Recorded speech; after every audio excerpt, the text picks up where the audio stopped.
તો ગાઈસ બપોરની રસોઈ જો બનવા માંડી છે અને મમ્મી બનાવે છે કંઈક ચોળી બાફીને ને એનું ગ્રેવી વાળું શાક. લીલી ચોળી બાફવાની. લીલી ચોળી બાફવાની પછી એને ટમેટા ને બધું ખમણી નાખવાનું, બટેટું બધું છે કા બટેકું ખમણેલું બધું ખમણીને એનો રસ કરવાનો છે, ગ્રેવી કરવાની. હા હા. લીલી ચોળી બાફી નાખવાની આપણે. તો welcome to our new blog. બધાને પહેલા તો ગુડ મોર્નિંગ, જય શ્રી કૃષ્ણ. રક્ષાબંધન બધાને કેવી ગઈ? મારી તો બહુ સરસ ગઈ. જો આટલી રાખડી બાંધી દીધી છે મેં, દેખાય છે ને? મસ્ત રાખડી બંધાઈ ગઈ છે, મસ્ત રક્ષાબંધન અમારે આખા ઘરની બહુ મસ્ત ગઈ. શાક અહીંયા બનવા માંડ્યું છે, બની જાય ને ત્યારે હું પાછું તમને બતાવીશ. તો બરોબર, મમ્મી રસોઈ કરે છે તો મેં કીધું તું આગળના બ્લોગમાં કે મમ્મી રસોઈ ચડી જાય ને હું સીધું કચરા પોતાને એવું લઉં.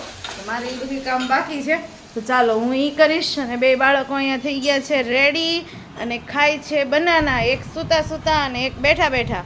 બરોબર ને? ઓકે. અહીંયા હું કાળું કાળું છું એ? અરે વાહ. કાંઈ નહીં, ચાલો તો હું ચડી જાઉં કામે ફટાફટ.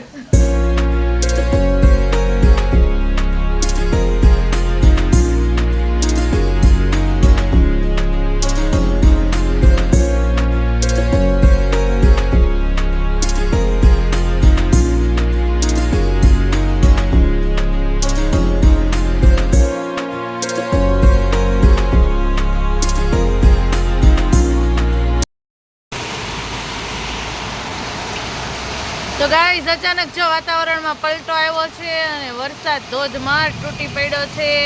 જો બહુ મોટા મોટા છાંટે વરસાદ આવે છે અને અમારા ધર્મભાઈ બારીમાં બેઠા બેઠા જોવે છે અહીંયા. કાં ધર્મભાઈ, વરસાદ આવે છે ને બેટા? બહુ વરસાદ આવે છે. ધોધમાર પણ વાતાવરણ અચાનક બદલ્યું. મેં ફટાફટ કપડાં લઈ લીધા ને ચાલો વરસાદ જો તૂટી પડ્યો. હા જાઓ, રેનકોટ લીધો? હા તો વાંધો નહીં. તો પણ ગેટ સુધી કેમ જાશો? છત્રી નથી તો ઉપર મૂકી દીધી. દઉં ઉતાર દો. તો ગાઈસ જો મસ્ત નાસ્તો અહીંયા લઈ લીધો છે સરસ મજાનો અને હારે બનાવી દીધું છે ચા દૂધ. તો જો ગાઈસ મસ્ત નાસ્તો બની ગયો છે અને સાથે અહીંયા પપ્પા ઘણું બધું લઈ આવ્યા છે, મરચા, ધાણા, મરચી, આદુ બધું છે ને. પહેલા ચાલો અમે નાસ્તો કરી લઈએ ફટાફટ. કોનો વારો પાડવાનો છે? કેમ હું છું? લે આને કે તો પોલીસ દમણ લઈ જામ કેવાય કોઈ દી? નો કહેવાય એમ કહેતા હતા. એમ કહેવાય કોઈ દી? એમ કહેવાય? નો કહેવાય, નો કહેવાય. હાલો હવે મમ્મી મરચીનું કામ કરશે. ધાણાનું થઈ ગયું, આદુનું થઈ ગયું, થેલીમાં ભરી દીધું.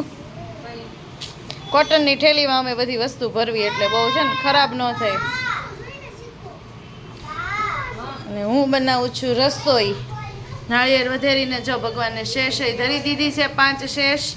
અને મેં બનાવ્યું છે ભીંડાનું શાક, દૂધ ગરમ કરવા મૂકી દીધું છે અને શીંગાઈ શેકવા મૂકી દીધી છે. 3 કામ સાથે થાય છે. 2 ચૂલા હોય, 3 હોય કે 4 હોય ને એટલા બધાય ભરાઈ જાય. તો જો 3 ચૂલા ભરાઈ ગયા છે.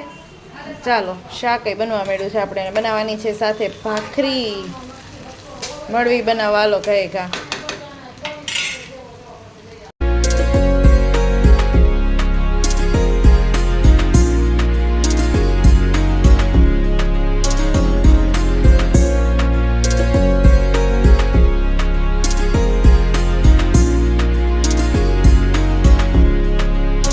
ભાખરી કરતા કરતા જો વચ્ચે નહીં લાવ્યો ને તો આપણી ભાખરી વળી ગઈ. વચ્ચે મોટું કાણું પડી ગયું. નીલભાઈ અમારે ચોકલેટ લેવા આવ્યા ને ત્યાં.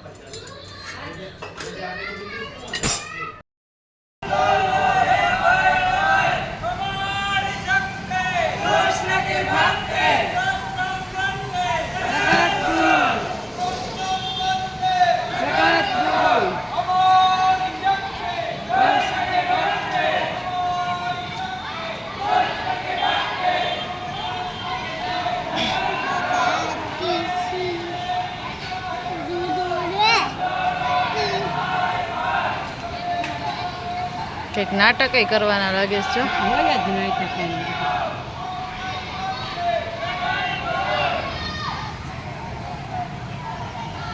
તો અમારે અહીંયા પાછળની રેસિડેન્સી છે ને, અહીંયા સધે પરિવારવાળા આવ્યા છે. એની ઘણી વખત છે ને નાટક ને એવું કરતા હોય, આવી રીતે રેલી કાઢતા હોય તો અમારે અહીંયા પાછળથી દેખાય. પણ બાળકો તો જો નકરા બાળકો ભેગા થઈ ગયા છે. જો ઢગલા બંધ છે ને, ઝાઝા તો બાળકો ભેગા થઈ ગયા છે.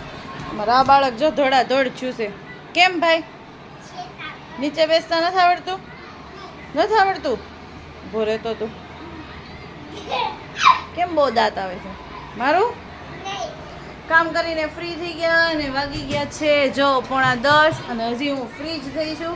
એટલે થાકી ગયા છીએ બહુ. આજ મને ખબર નહીં કેમ, કોને ખબર, થાકે લાગ્યો છે. થોડા કપડાં ખાલી સુકાઈ છે, બાકી મસ્ત સુકાઈ ગયા. વરસાદ તો કેવો પડી ગયો, ધબધબાટ્યો, પણ આવી જ ગયો. જો મને નીલને આઈસ્ક્રીમ ખાવાનું મન થયું છે ને અમે આવી ગયા છીએ આઈસ્ક્રીમ લેવા. ચોકલેટી નહીં બેટા, વ્હાઈટ કલર સિવાય એકેય નહીં હાલે.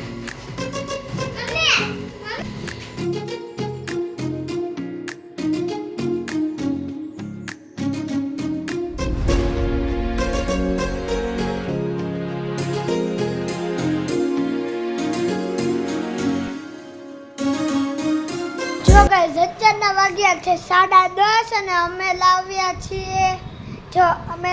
છીએ આઈસ્ક્રીમ લાવ્યા છીએ કેમ કે મને ગરમી છે એટલી થતી હતી. અને જો બેસી જાઓ. તો જો આઈસ્ક્રીમ લઈ લીધું છે અને અમારા ભાઈ સાહેબ હોય બધાય લઈ લઈને બેસી ગયા છે આઈસ્ક્રીમ. ચાલો ખાઈ લઈએ. વ્હાઈટ કલરનું લાવવાનું એ કારણ અમારા ધર્મને છે ને કલરવાળું નડે છે, એટલે અમે ધર્મને ખાવા માટેથી અમે બધે વ્હાઈટ કલરનું જ ખાઈએ. કુકીઝ એન્ડ ક્રીમ છે પણ આવે બહુ જ મસ્ત ટેસ્ટી અને બહુ મજા આવે ખાવાની. ચમચી દે તો બેટા બાને, બહુ મસ્ત ટેસ્ટી આવે. તો નીલભાઈ કીધું એટલે અત્યારે લઈ આવ્યા, બાકી ખાવાનું હતું નહીં. કા નીલભાઈ જો મૈડા ઓગાળવા, જો જો જો જો. ચાલો તો પેલા થોડીક આઈસ્ક્રીમની મજા લઈ લઈએ. ચાલો મારો વાટકો તો ખાલી થઈ ગયો. હજી નીલભાઈ ખાય છે અને અમે ધર્મભાઈ હજી તો ખાય છે. અહીંયા જ આપણે બ્લોગનો એન્ડ કરી દઈએ. બધાને ગુડ નાઇટ, જય શ્રી કૃષ્ણ. મળીએ ફરીથી પાછા નવા બ્લોગમાં.